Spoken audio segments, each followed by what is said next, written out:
Pour 350 grams of lukewarm water into your bowl. Add 100 grams of active starter. Whisk well until dissolved. Add 500 grams of bread flour and 10 grams of salt. Mix everything well until you have a shaggy dough and all the flour is incorporated. You can use your hand for this. If using a measuring bowl, your mixed dough should be at 800 milliliters. Cover and let rest 1 hour. Remove cover and perform your first set of stretch and folds. You're going to grab a handful, stretch up about 10 inches and fold it over itself. Go around the bowl and do a minimum of 4 stretch and folds, 6 to 8 if the dough will let you without resisting too much. Make sure you don't tear the dough. Cover and let rest 30 minutes. After 30 minutes, perform your second set of stretch and folds. Same thing, you want to do a minimum of 4 stretch and folds by grabbing a handful of dough, pulling it up, stretching it over itself and folding it. You want to stretch only far enough without tearing the dough. Cover and let rest 30 minutes. On the third stretch and fold, you should see some bubbles and the dough is going to be much puffier. Repeat the process. The dough should become a lot smoother now, a lot more pliable, and there should be more resistance. Cover and let rest 30 minutes. Your fourth set of stretch and folds should be much gentler. You want to slightly tug on your dough. Make note, be careful not to tear the dough. Tuck the dough under itself to form a smooth ball. Cover and let rise. Your dough is now at a mark of 1400 milliliters. That means it has a rise of 75%. If the temperature in your house is really cool, you might shoot for 100% rise. Dough is slightly domed with large bubbles. Perform the poke test. Wet your finger and poke the dough. The indentation should stay and slowly creep back but not bounce back. Dump your dough on a floured surface.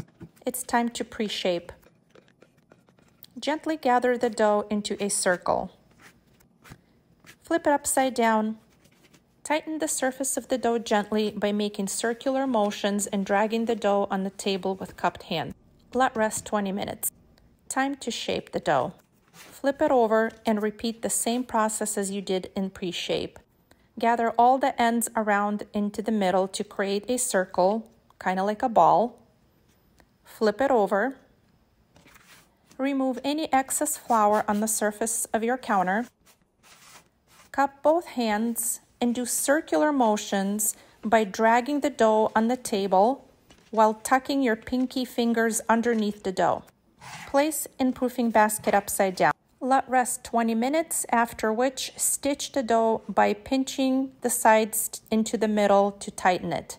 Sprinkle with flour, cover, and refrigerate from 8 to 16 hours. When ready to bake, preheat the oven with the Dutch oven inside the oven at 500 degrees for 1 hour.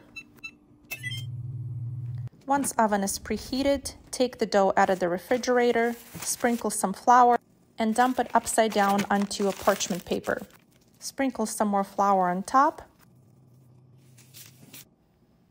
and score a design.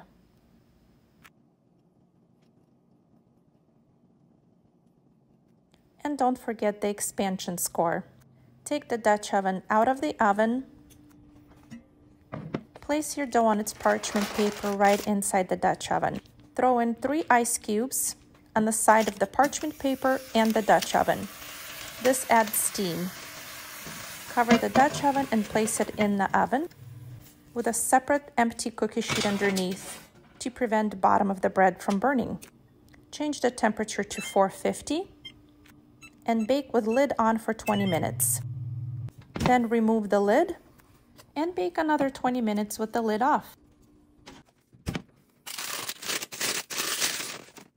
And voila!